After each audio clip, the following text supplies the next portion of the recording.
Good morning, people of the internet. You're listening to Debi Radio 79.5 FM, a podcast where we discuss the movie Grosse Pointe Blank, 1 minute at a time. I'm Dev.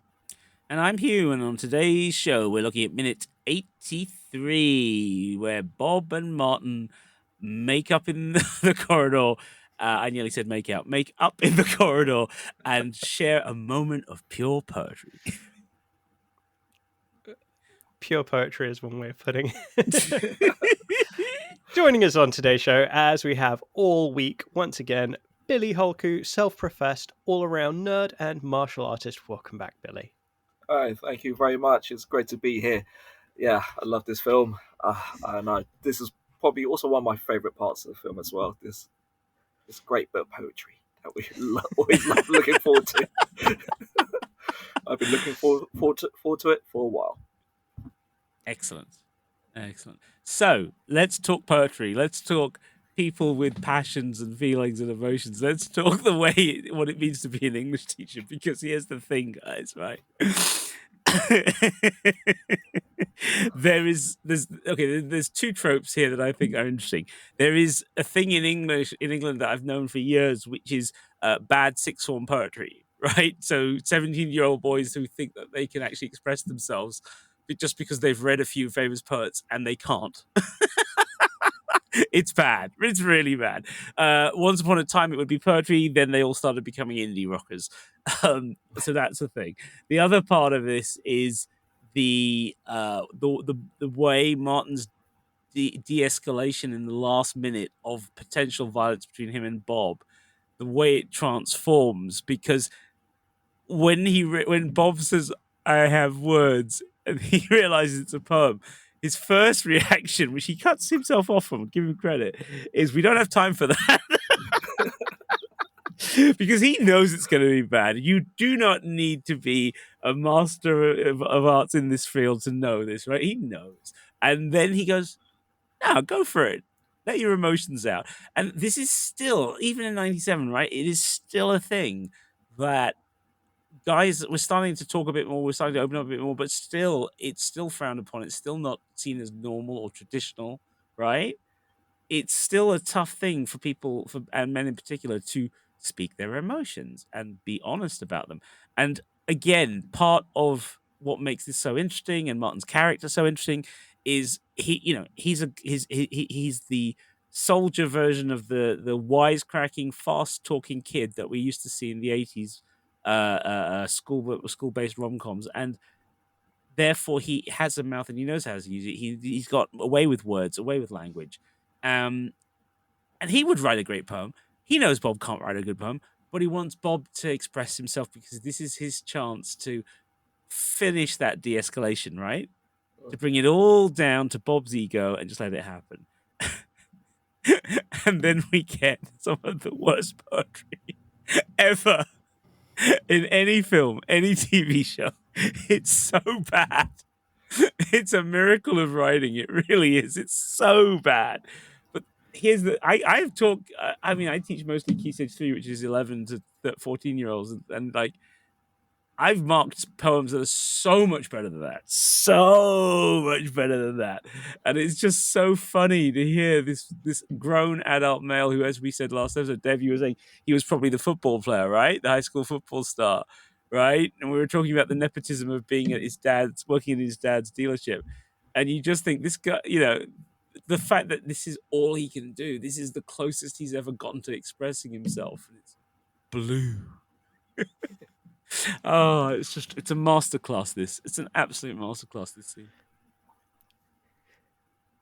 I still think it's something. I still say it's something that he's probably could write. Well, let's just say this: he could write way better poetry than I can.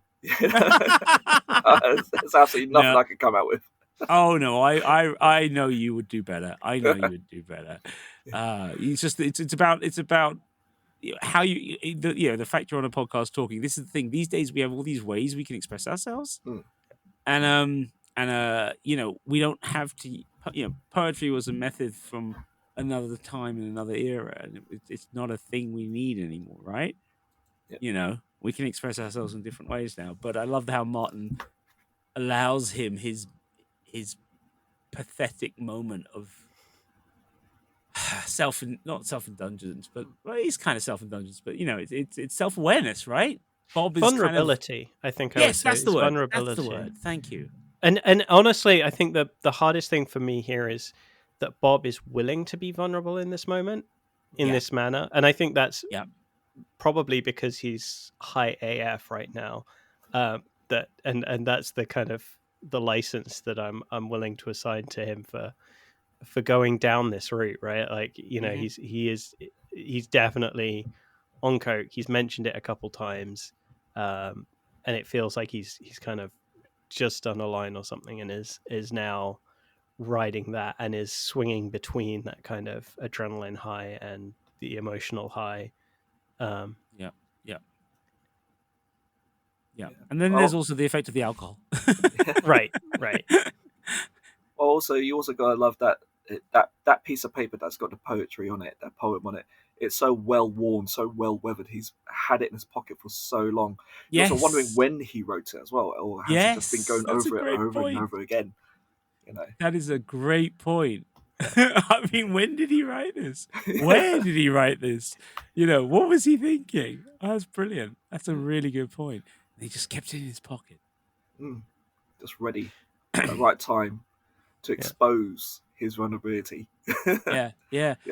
So there's an interesting 1981's Thief, aka Violent Streets by Michael Mann, is his movie debut with James Caan. There's a running theme in that film because it's something that, according to Mann, his research in prisons, this is something prisoners actually did to try and survive in long term when they had long sentences. So Khan's character carries around a folded, what turns out to be a collage of pictures and photos that he's put together from magazines and newspapers and whatnot, and he carries it folded up in his inside jacket pocket. But it's what he had on his wall in his cell, and it's the thing he allowed, the one little bit of hope he allowed himself. It's like, when I get out, this is the thing I'm going to go for. I'm not going to go back to crime. I'm not going to be a thief again. I want a wife. I want a kid. I want a nice house in the suburbs. I want to have a regular business, and it's all there. There's a yacht. There's all these things. And he takes it really seriously. Like, he's such a tough guy. But this thing he takes seriously. And on his first date with Tuesday Wells' character, he pulls this out, right? And you can see she's on the verge of laughing at him. And then she realizes, as he starts to talk about it, that this is all he's got. This is the closest she'll get to him exposing his actual true feelings to her. Yeah. And that's always stuck with me because that could be parodied so easily, like it is here.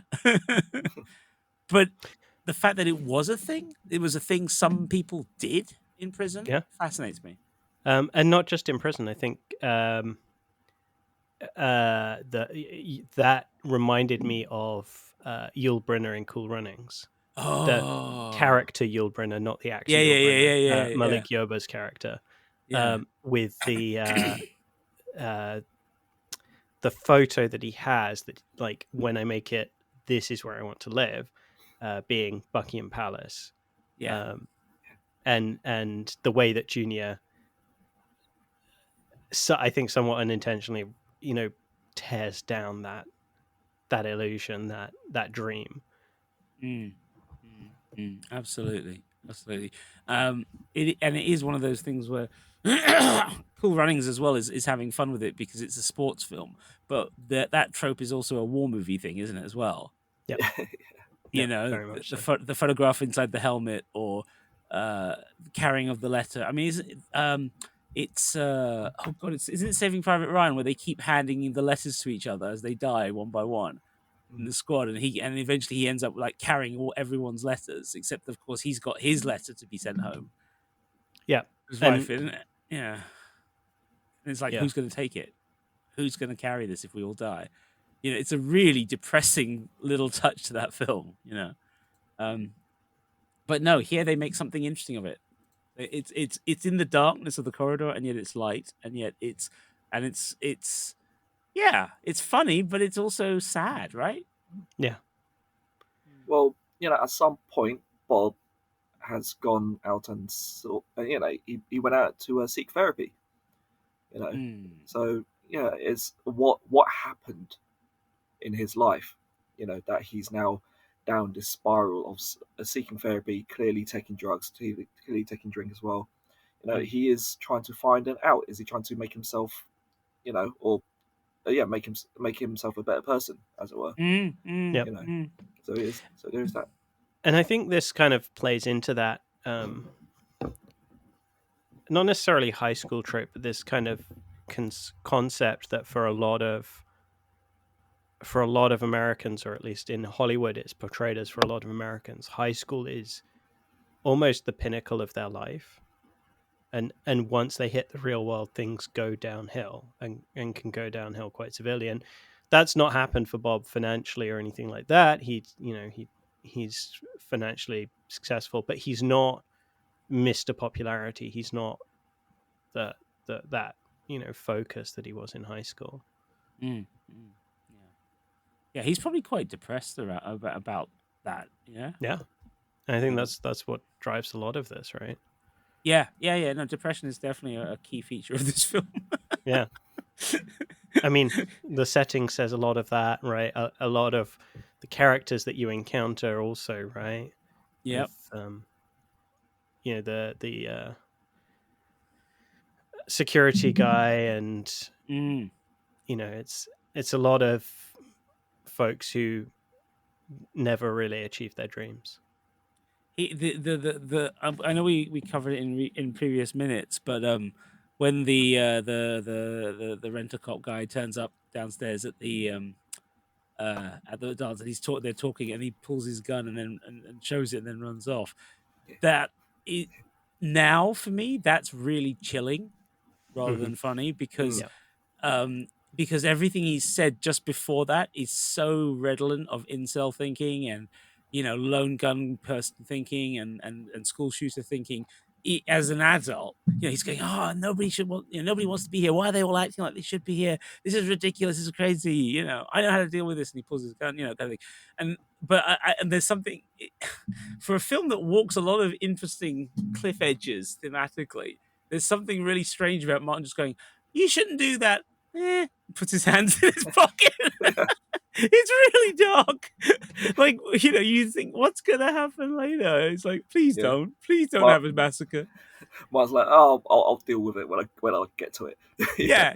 I can't be bothered right now.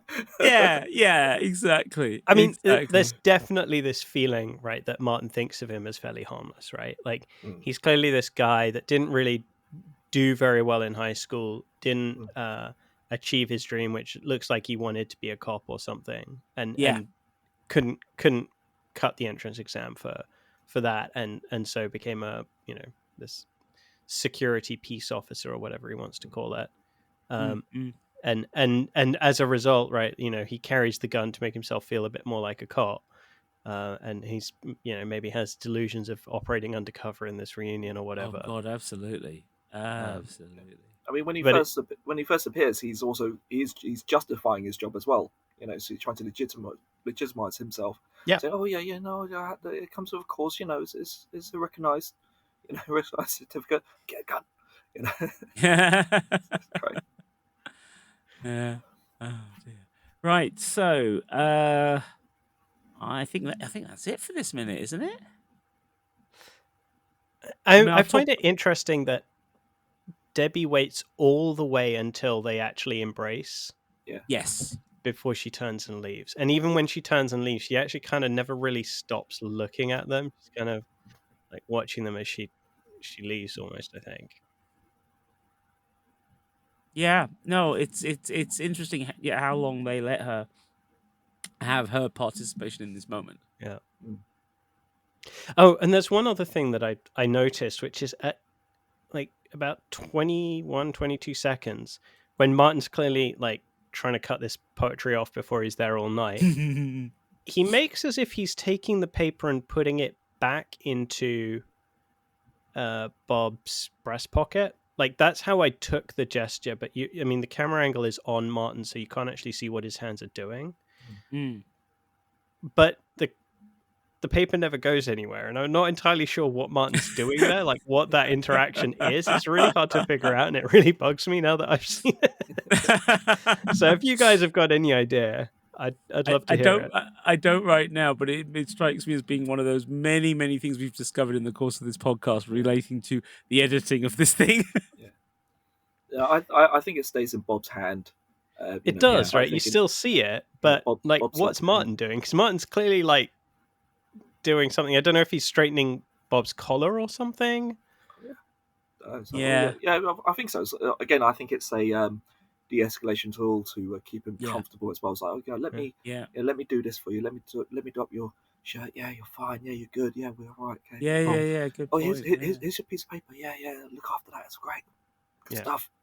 Leave. This is Billy's 101 guide to dealing with drunks whilst on patrol. Yeah. Well, this is why he's the right guy for these minutes. Okie dokie. Shall we wrap it there? Let's do it. Okay. So this was minute 83 of the Grosse Pointe Blank podcast, Debi Radio, 79.5 FM, featuring your co-hosts, co-writers, and co-producers, myself, Hugh David, and Dev Soliger. Today's guest was Billy Holku, self-professed all-around nerd and martial artist. Billy, where can we find more about you?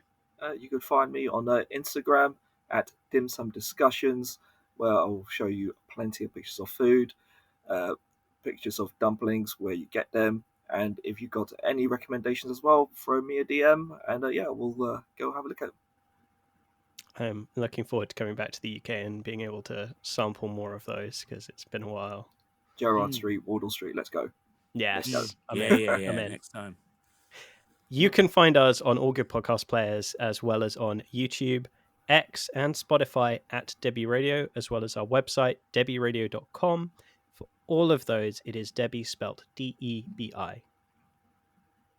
And finally, if you want to have a chat with us, come and find us at the Facebook listeners group, Debi Radio, 79.5 FM Fan Club. One last time, that is DEBI Radio.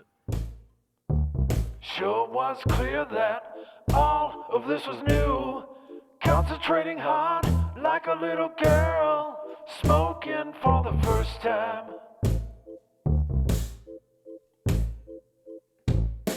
It wasn't a moment, it was a feeling of mood.